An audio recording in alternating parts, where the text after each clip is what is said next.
नमस्कार दोस्तों, स्वागत है आपका आज के मुख्य समाचार में, जिसमें सबसे पहली और बड़ी खबर में आपको बताएंगे कि विधानसभा चुनाव में सट्टा बाजार ने कर दी कांग्रेस की बल्ले बल्ले। बीजेपी का सुपड़ा साफ, किसको कितनी सीटें मिलेंगी आपको बताएंगे। दूसरी खबर में जिक्र होगा कि क्या विधानसभा चुनाव से पहले भाजपा पर मंडरा रहा है संकट। शरद पवार के संपर्क में कई बीजेपी नेता के होने का कर दिया गया है दावा। खबर में आगे जिक्र होगा कि अनिल अंबानी पर सेबी का बैन, शेयर बाजारों में नो एंट्री, 25 करोड़ का तगड़ा जुर्माना, मुकेश अंबानी के भाई पर धोखाधड़ी का लग गया है आरोप। खबर में आगे आपको बताएंगे कि नीतीश और नायडू ने किया वक्फ बिल के विरोध में वादा, और इसी के साथ मौलाना अरशद मदनी ने कर दिया है बड़ा दावा। खबर में आगे जिक्र होगा कि अखिलेश यादव ने एडीआर का डाटा शेयर कर बीजेपी को घेरा और भाजपा के रिकॉर्ड को बताया संवेदनशील। दोस्तों, इसी प्रकार की तमाम बड़ी खबरें आपके लिए लेकर आए हैं, लेकिन उससे पहले अगर आप भी इंडिया गठबंधन का खुलकर करते हैं समर्थन तो वीडियो को कीजिए लाइक और चैनल को सब्सक्राइब करके बेल आइकन दबाकर कमेंट में लिखिए जय हिंद। रुक करते हैं सबसे पहली और बड़ी खबर की तरफ। विधानसभा चुनाव में सट्टा बाजार ने कर दी कांग्रेस की बल्ले बल्ले। जी हां दोस्तों, आपको बता दें कि हरियाणा विधानसभा चुनाव को लेकर सट्टा बाजार का सुरूर अपने पूरे सबाब पर है और विधानसभा की 90 सीटों वाले इस राज्य में जीत हार पर बाजी भी लगनी शुरू हो चुकी है। चुनाव का परिणाम 4 अक्टूबर को आएगा, लेकिन सट्टा बाजार में भविष्य पर दाव खेला जा रहा है। फलौदी डबवाली से लेकर मुंबई के सट्टा बाजार तक मामला गर्म है और इस बार कांग्रेस जीत रही है या भाजपा, इसका भी अनुमान लगना शुरू हो गया है। आम आदमी पार्टी पर भी दाव इस बार बड़ा है। जी दोस्तों, सट्टा बाजार ने चुनाव से पहले ही राज्य में हलचल मचा दी है और मतदान यहां 1 अक्टूबर को होने वाला है और इसमें इस बार सट्टा बाजार ने हरियाणा में कांग्रेस को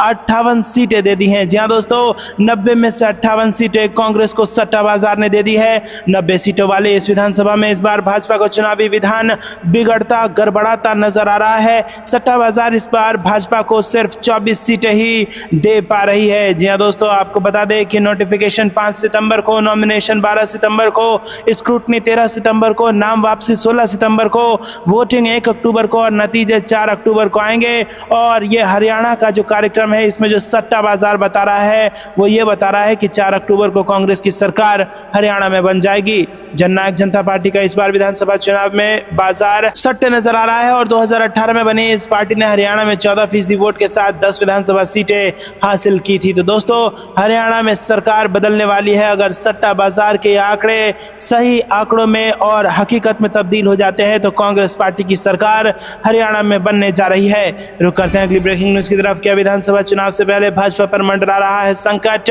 शरद पवार के संपर्क में है बीजेपी के कई नेता, ऐसा बड़ा दावा कर दिया गया है। जी दोस्तों, महाराष्ट्र में विधानसभा चुनाव की तैयारियों में जुटी भाजपा को घरेलू मोर्चे पर जूझना पड़ रहा है। महायुति में अजीत पवार को शामिल करने से यह परेशानी बढ़ी है और भाजपा के कई स्थापित नेता NCP SP supremo Sharad Pawar के संपर्क में हैं और विधानसभा चुनाव में तुरही यानी कि एनसीपी एसपी का चुनाव चिन्ह की तैयारी में जुटे हैं और इससे उप मुख्यमंत्री देवेंद्र फडणवीस की टेंशन बढ़ गई है।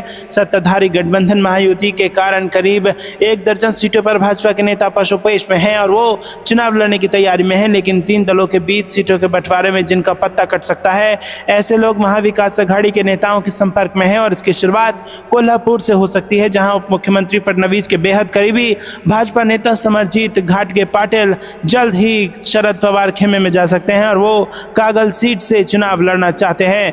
दोस्तों, आपको बता दें कि यहाँ पर सूत्रों के जो हवाले से खबर आई है वो ये है कि कई सारे नेता एनसीपी प्रमुख शरद पवार के संपर्क में हैं। उन्होंने यहाँ पर 23 अगस्त को साहू सहकारी चीन मिल में अपने समर्थकों का सम्मेलन बुलाया, जिसमें वो नई राजनीतिक पारी खेलने का ऐलान कर सकते हैं। तो दोस्तों, यहाँ पर किसी भी वक्त बड़ा ऐलान महाराष्ट्र की सियासत में हो सकता है। रुक करते हैं अगली ब्रेकिंग न्यूज की तरफ। अनिल अंबानी पर सेबी का बैन, शेयर बाजारों में नो एंट्री, 25 करोड़ का तगड़ा जुर्माना, मुकेश अंबानी के भाई पर धोखाधड़ी का आरोप। जहां दोस्तों, आपको बता दें कि बाजार नियामक यानी कि सेबी ने मशहूर उद्योगपति अनिल अंबानी और 24 दूसरी कंपनियों को सिक्योरिटी मार्केट में 5 साल के लिए बैन कर दिया है। सेबी ने अनिल अंबानी को 5 साल तक सिक्योरिटी मार्केट में बैन करने के अलावा 25 करोड़ रुपए का तगड़ा जुर्माना लगा दिया।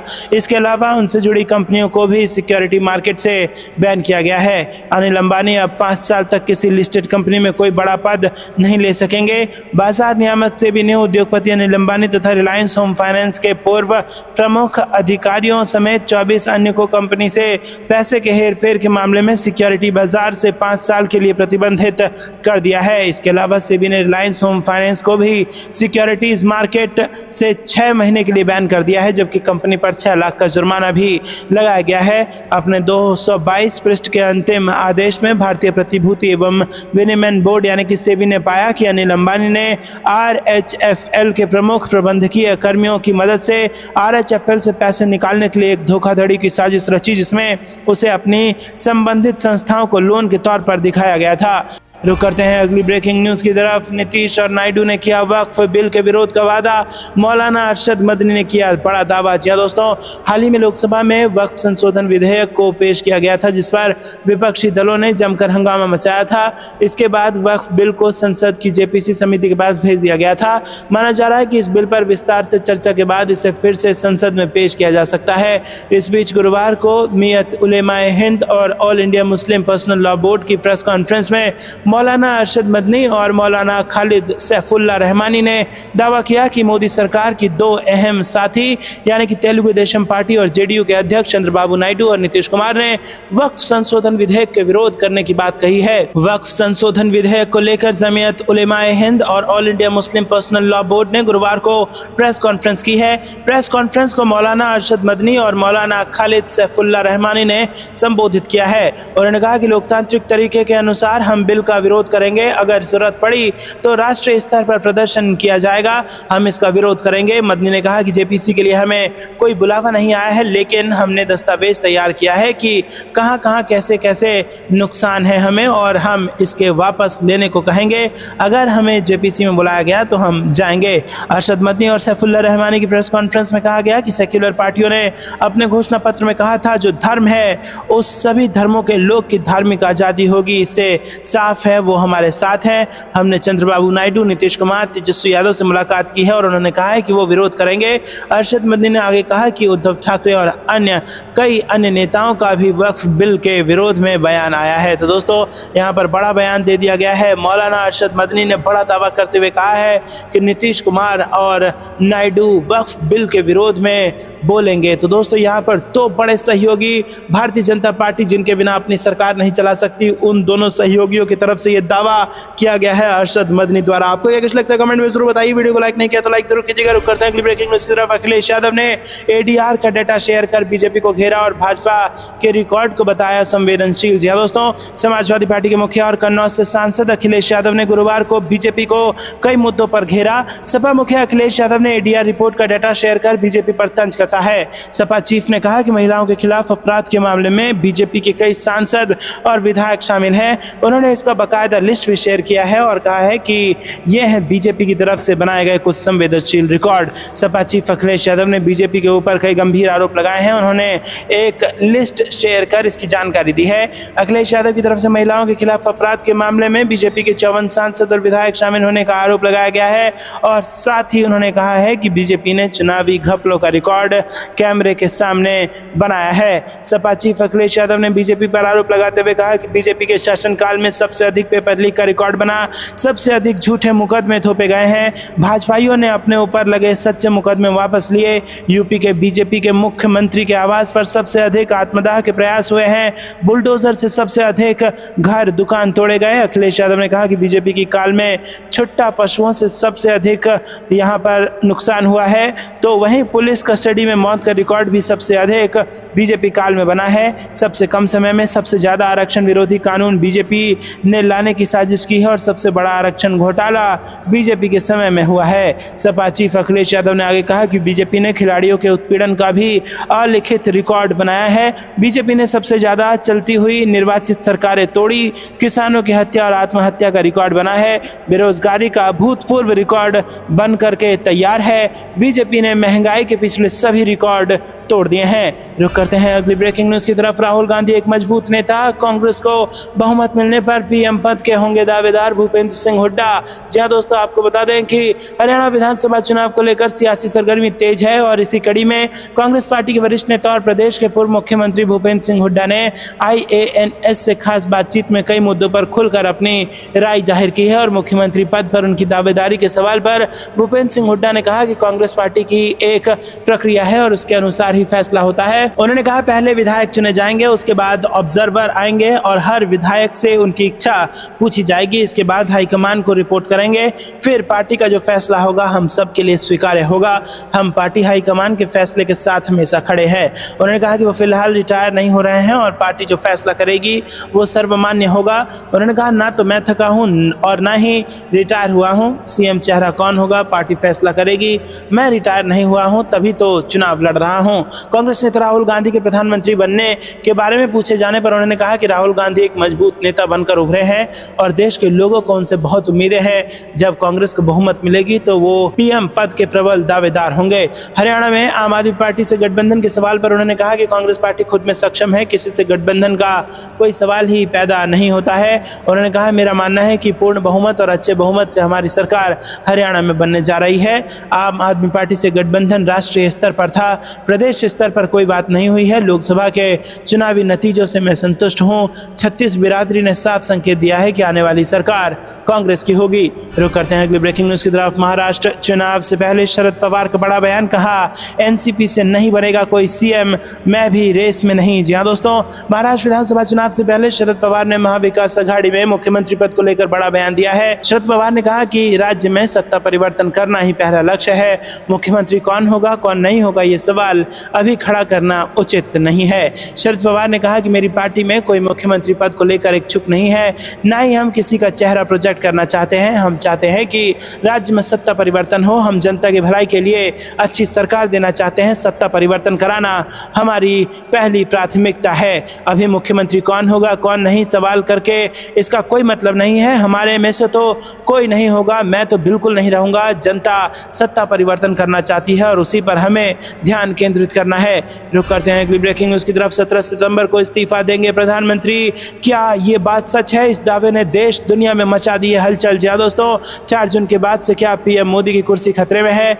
और इसी एक सवाल को लेकर देश की राजनीति घूम रही है। विपक्ष की तरफ से लगातार मोदी 3.0 को बैसाखियों की सरकार बताया जा रहा है और साथ ही दावा भी किया जा रहा है कि चंद्रबाबू नायडू और नीतीश कुमार कभी भी मोदी सरकार से समर्थन वापस लेकर इसे गिरा सकते हैं। फिर वक्फ बोर्ड बिल को जेपीसी के पास भेजना हो या फिर लेटरल एंट्री वाले विज्ञापन को वापस लेना, इस सरकार में कई ऐसी चीजें देखने को मिली जो इससे पहले के मोदी सरकार के पहले और दूसरे कार्यकाल में देखने को नहीं मिली थी। लेकिन अब पीएम मोदी के प्रधानमंत्री की कुर्सी को लेकर एक बड़ा दावा किया जा रहा है।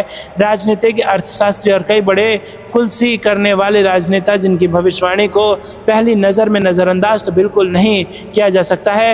राजनीति के अंदाज के लिए मशहूर हैं, जो अपने बयानों के लिए मशहूर हैं, जो राजनीति में हलचल पैदा करने के लिए मशहूर हैं, वो बीजेपी में है। लेकिन पीएम मोदी पर जुबानी प्रहार करने का कोई मौका नहीं छोड़ते हैं।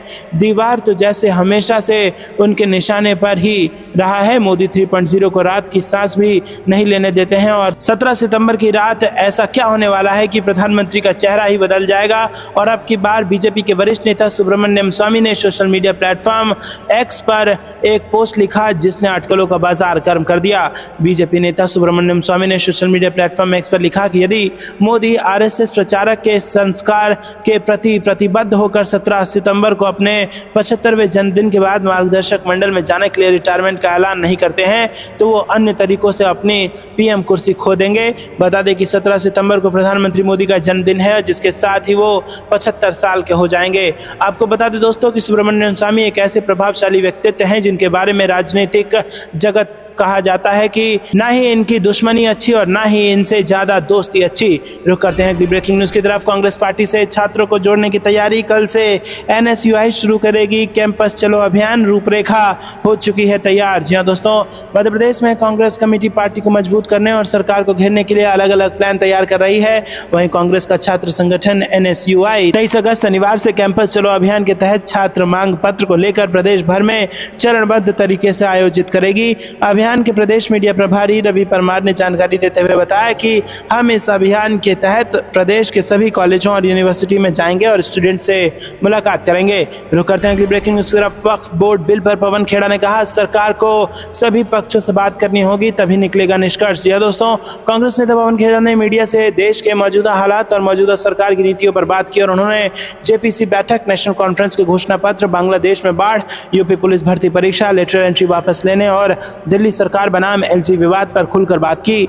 वक्फ बोर्ड को लेकर जेपीसी की बैठक पर उन्होंने कहा कि सभी से चर्चा और संवाद के बाद ही निष्कर्ष निकाला जाना चाहिए। अगर कोई सरकार कानून से छेड़छाड़ करती है या नया कानून लाने की कोशिश करती है तो सभी पक्षों से बातचीत करने के बाद कानून और मजबूत हो पाएगा और उससे जो निष्कर्ष निकलेगा वो निष्कर्ष सही होगा।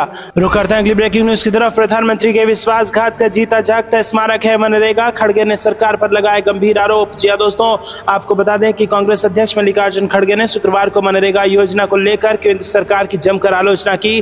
खड़गे ने आरोप लगाया कि मनरेगा की आज जो स्थिति है वह प्रधानमंत्री मोदी के ग्रामीण भारत से विश्वासघात का जीता जागता स्मारक है। खड़गे ने कहा कि 2005 में इसी दिन कांग्रेस के नेतृत्व वाली तत्कालीन यूपीए सरकार ने ग्रामीण भारत के करोड़ों लोगों को काम का अधिकार सुनिश्चित करने के लिए महात्मा गांधी राष्ट्रीय ग्रामीण रोजगार गारंटी अधिनियम यानी कि मनरेगा लागू किया था। सोशल मीडिया मंच एक्स पर साझा एक पोस्ट में खड़गे ने लिखा कि वर्तमान में देश में 13 करोड़ 30 लाख सक्रिय श्रमिक हैं जो कम मजदूरी, बेहद कम कार्य दिवस और जॉब कार्ड रद्द होने के बावजूद मनरेगा पर निर्भर हैं। खड़गे ने आरोप लगाया कि प्रौद्योगिकी और आधार का उपयोग करने की आड़ में मोदी सरकार ने 7 करोड़ से ज्यादा श्रमिकों के जॉब कार्ड रद्द कर दिए हैं। इसके चलते ये लोग मनरेगा से कट गए हैं। कांग्रेस अध्यक्ष ने दावा किया कि मनरेगा के लिए इस साल का बजट आवंटन कुल बजटीय आवंटन का सिर्फ 1.78% है जो 10 साल का सबसे कम है। जो करते हैं अगले ब्रेकिंग न्यूज की तरफ। महाराष्ट्र चुनाव में भाजपा 60 से ज्यादा सीटें नहीं जीत पाएगी, एनसीपी एसपी नेता रोहित पवार का दावा। जी हाँ दोस्तों, आपको बता दें कि महाराष्ट्र में इस साल अक्टूबर नवंबर में विधानसभा चुनाव होने वाला है और इस चुनाव को लेकर राकांपा एनसीपी नेता रोहित पवार ने भाजपा के प्रदर्शन को लेकर बड़ा दावा किया और कहा कि राज्य में भाजपा 60 से ज्यादा सीटें नहीं जीत पाएगी। उन्होंने चुनाव की तारीखों को लेकर भी बड़ा बयान दिया और कहा कि महाराष्ट्र में चुनाव जम्मू कश्मीर के साथ होने वाला था लेकिन भाजपा डरी हुई है। विशेषज्ञों का मानना है कि चुनाव 26 नवंबर से पहले होगा लेकिन शायद इसे दिसंबर तक के लिए स्थगित किया जा सकता है। रुक करते हैं अगली ब्रेकिंग न्यूज की तरफ। 24 अगस्त को महाराष्ट्र बंद, क्या रहेगा बंद क्या नहीं आपको बताएंगे। उद्धव ठाकरे ने क्या खास अपील की है ये भी आपको बता रहे हैं। जी हाँ दोस्तों, महाविकास अघाड़ी ने ठाणे जिले के बदलापुर में एक स्कूल में 2 युवतियों पर कथित यौन उत्पीड़न के विरोध में 24 अगस्त को 1 दिवसीय महाराष्ट्र बंद का आह्वान किया है। एमवीए के विभिन्न सहयोगी दलों कांग्रेस, उद्धव ठाकरे की अगुवाई वाली शिवसेना यूबीटी और शरद पवार की अगुवाई वाली एनसीपी एसपी ने मुंबई में एक बैठक के बाद यह निर्णय लिया। राज्य में विपक्ष नेता विजय वडेट्टीवार ने कहा कि एमवीए के सभी सहयोगी 24 अगस्त को बंद में भाग लेंगे। वहीं दोस्तों, आपको बता दें कि शिवसेना नेता उद्धव ठाकरे ने कहा कि कई लोगों को लगने लगा है कि स्कूल में लड़कियां सुरक्षित नहीं हैं। कल के बंद में सिर्फ महाविकास अघाड़ी ही नहीं बल्कि सभी नागरिक हिस्सा लेंगे। बंद दोपहर 2 बजे तक चलेगा और कल के बंद के दौरान बस और ट्रेन सेवाएं भी बंद होनी चाहिए। उन्होंने अपील की है कि आप किसी भी धर्म या जाति के हों लेकिन अपनी बेटियों और बहनों की सुरक्षा के लिए इस बंद को सफल जरूर बनाएं। रुक करते हैं अगली ब्रेकिंग न्यूज की तरफ, जहां पर आपको बता दें कि बीजेपी नेताओं की मिलीभगत से गुजरात में चल रहा नशीली दवाओं का कारोबार, अमित चावड़ा ने सरकार पर लगाए गंभीर आरोप। जी हां दोस्तों, गुजरात में कांग्रेस विधायक दल के नेता अमित चावड़ा ने गुरुवार को आरोप लगाया कि सत्ताधारी बीजेपी नेताओं की मिलीभगत से राज्य में नशीली दवाओं का कारोबार चल रहा है और प्रतिबंध के बावजूद यहां शराब पानी से ज्यादा उपलब्ध है। विधानसभा के मानसून सत्र के दूसरे दिन गुरुवार को कांग्रेस विधायकों के निलंबन के बाद उन्होंने मीडिया से बात करते हुए ये कहा। विधानसभा अध्यक्ष शंकर चौधरी ने सदन से वॉकआउट करने के बाद 11 कांग्रेस विधायकों को एक दिन के लिए निलंबित कर दिया। अमित चावड़ा ने आरोप लगाया कि सरकार नहीं चाहती थी कि सदन में गुजरात शराबबंदी कानून पर चर्चा हो, इसीलिए स्पीकर ने कांग्रेस विधायकों को निलंबित कर दिया। उन्होंने कहा कि गुरुवार को विधानसभा में शराबबंदी कानूनों पर चर्चा होनी थी। गुजरात में शराबबंदी के बावजूद पीने के पानी से ज्यादा शराब उपलब्ध है। हर जगह खुलेआम ड्रग्स बिक रही है। गुजरात के अंदर कई दवा कंपनियों की आड़ में ड्रग्स का निर्माण हो रहा है और ड्रग्स तस्कर बीजेपी के वरिष्ठ नेताओं के साथ देखे जा रहे हैं। बीजेपी के लोगों की मिली भगत से पूरे गुजरात में ड्रग्स का कारोबार चल रहा है। रुक करते हैं अगली ब्रेकिंग न्यूज की तरफ। वक्फ बोर्ड संशोधन बिल संसद में पारित नहीं होने देंगे, तेजस्वी यादव ने सीएम नीतीश पर भी साधा निशाना। जी हां दोस्तों, बिहार के पूर्व डिप्टी सीएम तेजस्वी यादव ने कहा कि संसद में वक्फ बोर्ड संशोधन बिल पारित नहीं होने देंगे। लोकसभा में जब इस बिल को पेश किया गया तब विपक्षी सांसदों ने इसका विरोध किया। उन्होंने कहा कि हमारी जो पार्टी है वो इस बिल का विरोध करती है लेकिन बिहार के मुख्यमंत्री नीतीश कुमार इस बिल का समर्थन करते हैं। दरअसल शुक्रवार को तेजस्वी यादव से मुख्तलिफ मुस्लिम तंजीमों के ओहदेदार वक्फ बोर्ड संशोधन बिल के सिलसिले में मिले और इस पर चर्चा हुई। तेजस्वी यादव ने इस मुलाकात की कुछ फोटो अपने सोशल मीडिया अकाउंट एक्स से शेयर की। फोटो शेयर करते हुए उन्होंने लिखा कि हमारी पार्टी और राष्ट्रीय अध्यक्ष लालू प्रसाद यादव शुरू से ही अक़लियत के हर एक मुद्दे पर संवेदनशील रहे हैं और किसी भी धार्मिक मामले में सरकार की दखलंदाजी के खिलाफ हैं। इन संसाधनों से न सिर्फ मुस्लिम बल्कि दीगर महजबों के महजबी, सकाफती और जायदाद के हकूक पर असर पड़ेगा और एक गलत नज़ीर कायम होगी। रुक करते हैं अगली ब्रेकिंग न्यूज़ की तरफ। महाराष्ट्र विधानसभा चुनाव में बीजेपी गठबंधन को लगेगा झटका, सर्वे में सामने आए चौंकाने वाले नतीजे। जी हां दोस्तों, चुनाव आयोग ने जम्मू कश्मीर और हरियाणा विधानसभा चुनाव की तारीखों का ऐलान कर दिया है। वहीं इस साल झारखंड और महाराष्ट्र में विधानसभा चुनाव होने हैं। इस बीच इंडिया टुडे सी वोटर ने लोगों का मूड जानने के लिए सर्वे किया। ये सर्वे जम्मू कश्मीर, झारखंड, हरियाणा और महाराष्ट्र में विधानसभा चुनावों के लिए कराया गया है। सर्वे के मुताबिक जब महाराष्ट्र की जनता से पूछा गया कि वो शिंदे सरकार के काम से कितने खुश हैं, इस पर जो आंकड़े सामने आए वो काफी चौंकाने वाले थे। सर्वे के मुताबिक राज्य की 25% जनता शिंदे सरकार के काम से संतुष्ट है, जबकि 34% लोग कुछ हद तक संतुष्ट हैं और 34% लोग सरकार के कामकाज से बिल्कुल भी संतुष्ट नहीं हैं। तो दोस्तों, आपको क्या कुछ लगता है कमेंट में जरूर बताइए। ये थी दिन भर की सारी जरूरी और बड़ी खबरें। अंत तक बने रहने के लिए बहुत बहुत धन्यवाद। जाने से पहले वीडियो को लाइक और चैनल को सब्सक्राइब करके बेल आइकन दबाकर कमेंट में लिखिए जय हिंद। अभी के लिए इतना ही। जय हिंद, जय भारत।